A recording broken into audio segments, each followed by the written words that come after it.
90% vote তাদের হয় তাহলে তারা আসন পাবে 270-এর উপরে। বর্তমান জরিপে দেখা যায় 80% জনগণ পিআর এর পক্ষে। পিআর এর বিপক্ষে কিছু নাই তাই বলবো না। ঔষধ যখন সেবন করি সেখানে লেখা থাকে এর প্রতিক্রিয়া কি, সাইড এফেক্ট কি আছে। পিআর এর ব্যাপারে দুই একটা সাইড এফেক্ট নাই তাই বলবো না, কিন্তু দেখতে অধিকাংশ ভালো না মন্দ। যদি পিআর এর খারাপ থাকে 1%, ভালো 99%।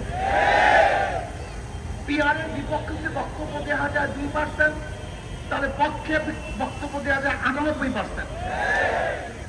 পিআর এর ব্যাপারে সবচেয়ে বড় তাদের প্রশ্ন কি, কাকে ভোট দিবেন, কে নির্বাচিত হবে। এটা তাদের সব স্থিতিশীল গভর্নমেন্ট হবে না, স্থিতিশীল সরকার হবে না।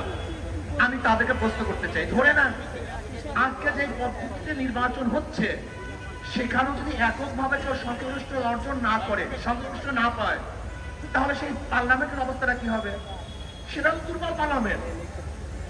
যদি কোয়ালিশন সরকার গঠন করতে হয় সে পার্লামেন্টে তো দুর্বলই হয়। তা বর্তমান পরিস্থিতিতে পদ্ধতিতেও তো দুর্বল পার্লামেন্ট হওয়া সম্ভব। আর পিআর সিস্টেমে নির্বাচন দিতে বিএনপির আপত্তি ঢাকারই কথা না, কারণ তাদের একজন উঁচু পর্যায়ের বক্তা বক্তব্য দিয়েছেন, উঁচু পর্যায়ের নেতা বক্তব্য দিয়েছেন যে 90% ভোট তাদের। যদি 90% ভোট তাদের হয় তাহলে তারা আসন পাবে 270-এর উপরে।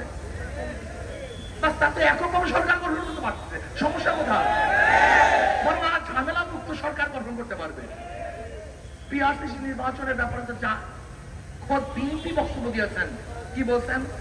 তিনি জাতীয় সংসদ গঠন করবেন, জাতীয় সরকার গঠন করবেন।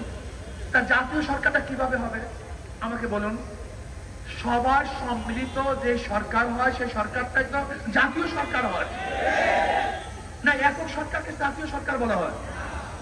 তাই যেহেতু সবার সম্মিলিত সরকারকে জাতীয় সরকার বলা হয়, আর পিআর পদ্ধতি তো সমস্ত দলে, সমস্ত মতে, সমস্ত আদর্শের মানুষের সংসদে যাবে। কাজে সেহেতু বিএনপির বক্তব্য অনুযায়ী তো পিআর সিস্টেমের নির্বাচনের প্রয়োজন। পিআর নির্বাচনের সবচেয়ে বড় ফায়দাটা কি? পেশিস তৈরি হবে না, কালো টাকা সরাসরি হবে না, পেশির শক্তি ব্যবহার করতে পারবে না, ভোট চিন্তাই হবে না, কারোর ভোট বিফলে যাবে না, পচবে না। সব দলীয়, সব আদর্শের, সব মানুষের সংসদ হবে, যেখানে থাকবে মুসলমানদের প্রতিনিধি, হিন্দুদের প্রতিনিধি, খ্রিস্টানদের প্রতিনিধি, সেখানে থাকবে ডান বাম সমস্ত প্রতিনিধিরা সেখানে থাকবে। রাস্তায় আন্দোলন করতে হবে না, আমাদের আলোচনা হবে সংসদের মধ্যে, রাস্তায় চিল্লাচিল্লির কোনো প্রয়োজন নেই। আজকে অনেকেই বলতেছেন যে অমুকের নেতৃত্বে আজকে যুগপৎ আন্দোলন। আমি ওই সমস্ত পত্রিকার সাংবাদিক বন্ধুদেরকে বলবো, সাংবাদিকরা শিখেন, যুগপৎ আন্দোলন প্রত্যেকের জায়গা থেকে করে, কারণ নেতৃত্ব করে না। মানে ইসলামী আন্দোলন বাংলাদেশে প্রথম যুগপৎ এই পিআর সিস্টেমে নির্বাচনের দাবি তুলছে। কাজী আমি সাংবাদিক বন্ধুদেরকে বলবো, লিখবেন, বলবেন, তারিখ আমার যেন ঠিক থাকে।